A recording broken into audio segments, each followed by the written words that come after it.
সদর, পরশুরাম এবং সোনাগাজীতে এখনও হু হু করে বাড়ছে পানি। কোমর পানিতে দিন রাত কাটছে বানভাসীদের। তবে ফুলগাজী ও দাগনভূঞাতে পানি কমতে শুরু করলেও দুর্ভোগ কমেনি দুর্গতদের। বিস্তারিত জানাচ্ছেন রিপোর্টার আতিয়া সজল। স্মরণকালের ভয়াবহ বন্যা ফেনী জুড়ে শুরু হয়েছে। ফেনীর ফুলগাজী, পরশুরাম, ছাগলনাইয়া এবং বিভিন্ন জায়গায় শত শত মানুষের বিভিন্ন আহাজারি। তারা শুধু তাদের স্বজনদের সন্ধান পাচ্ছে না, সন্ধান না পেয়ে তারা দিক বিদিক ছুটতে আছে।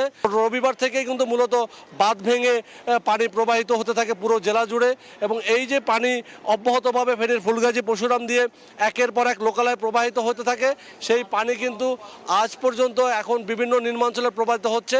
আপনাকে যদি বলি পুরো ফেনী জেলার চিত্র, সেক্ষেত্রে আমরা ফেনী শহরের শুধুমাত্র মহিফালের কিছু অংশ এবং টাং রোডের একটি অংশ থেকে ডিসি অফিস পর্যন্ত, জেলা প্রশাসন কার্যালয় পর্যন্ত সড়কটি রয়েছে, এটি ছাড়া পুরো ফেনী পানিতে তলিয়ে রয়েছে। ফেনীর যে ব্যবসায়িক কেন্দ্রগুলো রয়েছে, তাকিয়া রোড, ইসলামপুর রোড, সেখানে কিন্তু শত শত যে ব্যবসায়ীদের, বড় বড় ব্যবসায়ীরা, পাইকারি যারা আড়তদার এবং মহিফালের বিভিন্ন আড়তদার, তারা যেটা বলছেন যে তাদের মালামাল ভিজে কোটি কোটি টাকার মালামাল নষ্ট হয়ে গিয়েছে। অন্য বছর যে একাধিকবার বন্যার কবলে পড়ে, সেক্ষেত্রে কিন্তু আমরা দেখেছি যে অল্প শুধুমাত্র ফুলগাজী, পরশুরামের মধ্যেই সীমাবদ্ধ থাকে, সেটি দুদিন তিন দিন পরেই হয়তো কিছুটা কন্ট্রোলে চলে আসে।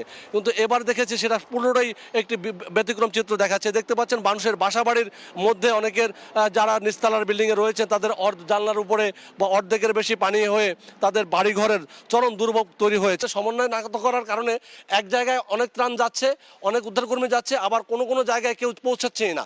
এই কারণে স্থানীয় যেটা বলছেন যে এখন যত দ্রুত সম্ভব জেনারেটর দিয়ে মোবাইল নেটওয়ার্কটা চালু করা এবং বিদ্যুৎ সংযোগটা যতদূর সম্ভব এলাকাভিত্তিক চালু করা, সেই সাথে জেলা পর্যায় থেকে একটি কন্ট্রোল রুম খুলে যারা যেখান থেকে ত্রাণ দিতে আসছেন, তারা যেন এগুলো ত্রাণ ঠিকমতো সঠিকভাবে সমভাবে বন্টন হয় সেটা ব্যবস্থা নেওয়া। সেই সাথে কিন্তু গতকাল থেকেই বাংলাদেশ সেনাবাহিনী কিন্তু হেলিকপ্টার উদ্ধার অভিযান চালাচ্ছে, এবং যদিও আবহাওয়াটা কিছুটা ভালো থাকার উদ্ধার অভিযানে কিছুটা জোর পাচ্ছে, এবং কোস্টগার্ডও কিন্তু এখানে উদ্ধার অভিযান চালাচ্ছে। সেই সাথে কিন্তু যেটা চালাচ্ছে স্থানীয় যেটা বলছেন সেটা পর্যাপ্ত নয়। তারা জানাচ্ছেন এটা আরও লজিস্টিক সাপোর্ট এবং ম্যান পাওয়ার উদ্ধারের জন্য আরও বেশি বাড়ানো দরকার। এই ছিল আমার কাছে ফেনীর বন্যা পরিস্থিতির সবশেষ।